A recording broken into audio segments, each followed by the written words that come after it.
Muito bem-vindos ao nosso canal Palavra e Essência. Nosso objetivo aqui sempre é expor a Bíblia, a Palavra de Deus, de modo que o ouvinte possa entender e colocar em prática na sua vida. Se você não é inscrito no canal, por gentileza, se inscreva, acione o sininho e compartilhe nas suas redes sociais. Também deixe um comentário lá no YouTube de pelo menos 3 palavras para mim. Temos feito aqui um estudo na primeira epístola de João, primeira carta do apóstolo João. Já lemos do versículo 1 até o 7.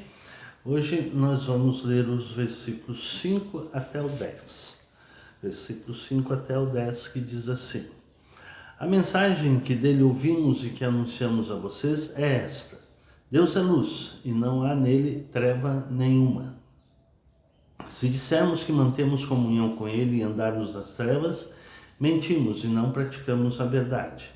Se andarmos na luz como Ele está na luz, mantemos comunhão uns com os outros e o sangue de Jesus, seu Filho, nos purifica de todo pecado.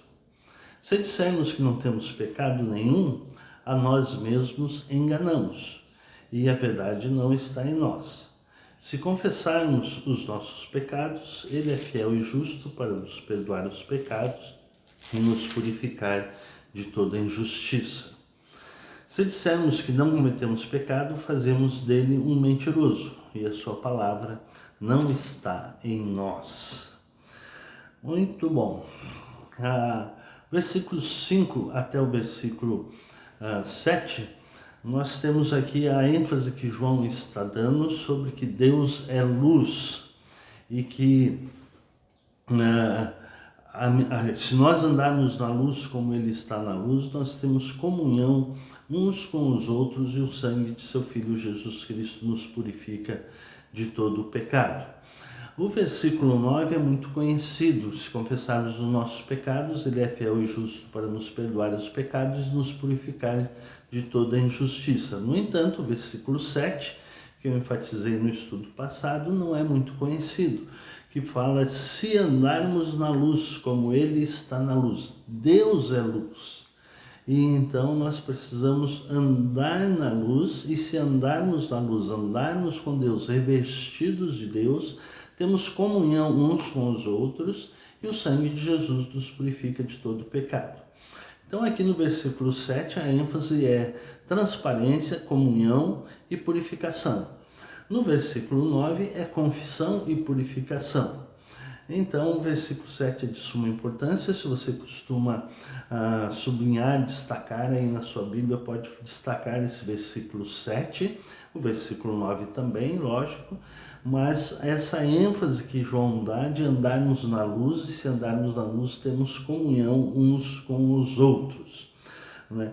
João menciona isso aqui porque ele está também combatendo a heresia gnóstica que permeava as igrejas da época, e o gnosticismo dizia que a pessoa, só alguns iluminados pelo conhecimento é que tinham acesso a Deus.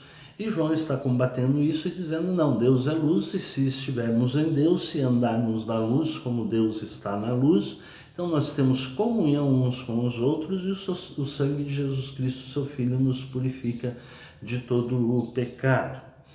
Versículo 8. Se dissermos que não temos pecado nenhum, a nós mesmos nos enganamos. A Bíblia é muito clara na ênfase que dá à nossa natureza pecaminosa, de modo que João disse: se nós acharmos que não temos pecado, ou se dissermos que não temos pecado nenhum, a nós mesmos nos enganamos. Nós temos uma outra ocasião em que a Bíblia menciona que nós enganamos nós mesmos, na carta de Tiago, capítulo 1, versículo 22, que diz: praticantes da palavra e não somente ouvintes, enganando a vós mesmos. Então nós nos enganamos a nós mesmos se nós dissermos que não temos pecado, e se nós formos ouvintes da palavra e não formos praticantes, estamos nos auto-enganando. A Bíblia é muito clara nesse sentido. Então, se dissermos que não temos pecado, fazemos isso, enganamos a nós mesmos. Agora, o versículo 9, que é um resumo de toda a teologia da purificação do pecado: se confessarmos os nossos pecados, Ele é fiel e justo para nos perdoar os pecados e nos purificar de toda injustiça. 2 ou 3 aspectos quero destacar aqui. Primeiro, a necessidade de confissão, né? Como disse o versículo anterior, se nós acharmos que não tivermos pecado, ou se dissermos que não temos pecado, nós estamos nos enganando. Então, no versículo 9 ele diz: porém, se você confessar os vossos pecados, ou seja, reconhecer a sua natureza pecaminosa, reconhecer que você sem Deus é totalmente pecaminoso, reconhecer o seu estado em que você está de pecado, e que quando você recebe Jesus como Senhor e Salvador, então você passa a ter uma natureza espiritual, e então essa natureza espiritual tem que prevalecer sobre a natureza pecaminosa, que também continua existindo. Paulo deixa muito claro isso na Epístola aos Romanos, capítulo 8, Gálatas, capítulo 5 também. Paulo vai falar dessa guerra entre a natureza pecaminosa e a natureza espiritual. De modo que aqui a confissão dos pecados implica em reconhecimento dos atos pecaminosos, dos pensamentos pecaminosos, da nossa natureza pecaminosa, confessarmos. E daí a graça de Deus é abundante, porque diz que Ele é fiel e justo para nos perdoar os pecados. A fidelidade de Deus, a graça de Deus é maior do que os nossos pecados. Lamentações, ele fala que as misericórdias do Senhor, Lamentações de Jeremias, as misericórdias do Senhor são a causa de nós não sermos consumidos. Grande é a sua fidelidade. A graça de Deus, a fidelidade de Deus, a misericórdia de Deus, o amor de Deus é maior do que toda a nossa natureza pecaminosa. A graça de Deus é maior do que isso. Então, se nós confessarmos, reconhecermos esses nossos pecados, a graça de Deus é abundante sobre nós e temos os nossos pecados perdoados e somos purificados de toda injustiça. Paulo em Romanos diz que onde abundou o pecado, superabundou a graça. De modo que nós podemos confiar nos méritos de Jesus Cristo, no sacrifício de Jesus Cristo na cruz do Calvário, para que possamos, que o sangue de Jesus nos purifica de todo o pecado. Então podemos confessar e termos essa garantia de purificação de todo o pecado, de toda injustiça. E aí, esse é um aspecto da confissão. O outro aspecto da confissão que a Bíblia destaca também está em Tiago, capítulo 5, versículo 16, que eu vou ler aqui, que fala assim: portanto, confessem os seus pecados uns aos outros e orem uns pelos outros para que vocês sejam curados. Aqui não diz perdoados, mas diz curados. Então, a confissão de uns para com os outros, que nos remete a 1 João, o versículo que eu comentei anteriormente, o versículo 7, confissão de pecados uns aos outros implica em transparência de uns para com os outros e implica, então, que nós temos essa comunhão uns com os outros e a purificação pelo sangue de Jesus de todo o pecado.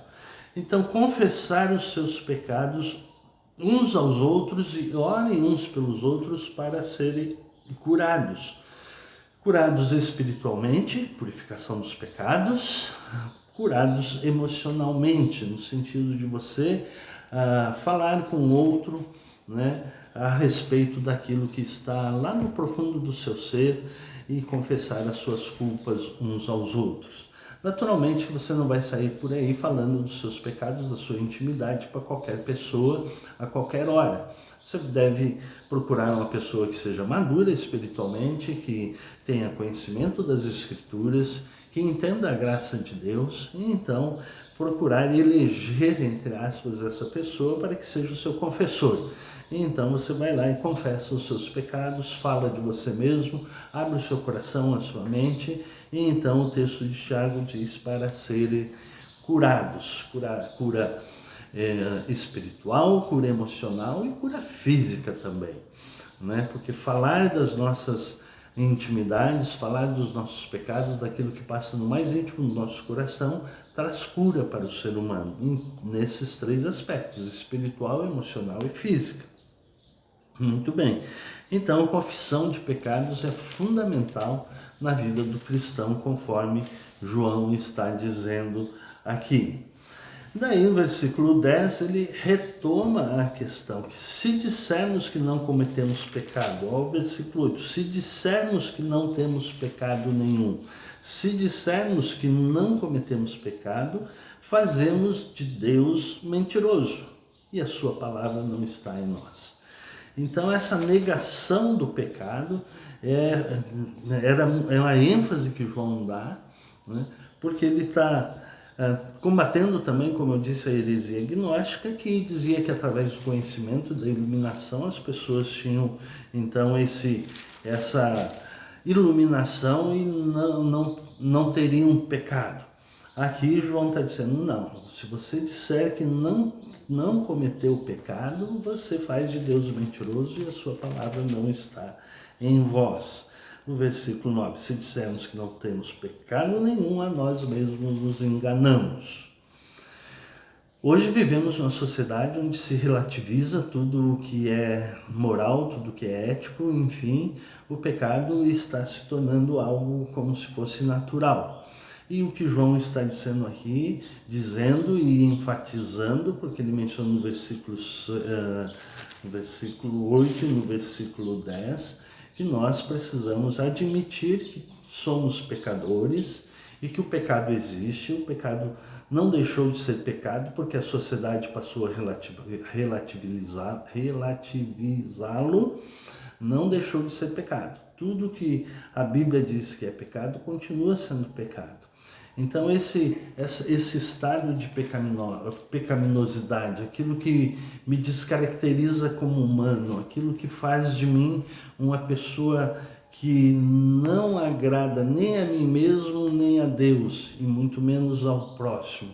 Tudo isso descaracteriza a minha humanidade em Cristo, e tudo isso é pecado, além de nossos atos morais e nossos pensamentos, dos nossos atos imorais, né? E dos nossos pensamentos imorais e assim por diante. E até da nossa omissão, né? Aquele que sabe que deve fazer o mal e não faz, nisso está pecando, diz Tiago. De modo que nós precisamos reconhecer e dizer que temos pecado. E se nós confessarmos, então temos o perdão dos nossos pecados. Negar a nossa humanidade, negar a nossa tendência para o pecado, negar que nós somos seres humanos e que pecamos, nada disso vai nos trazer paz. O que vai nos trazer paz é a confissão dos nossos pecados, é admitir aquilo que eu realmente sou, e então o Espírito de Deus vai me iluminar cada vez mais e eu vou confessando cada vez mais e eu vou sendo purificado cada vez mais.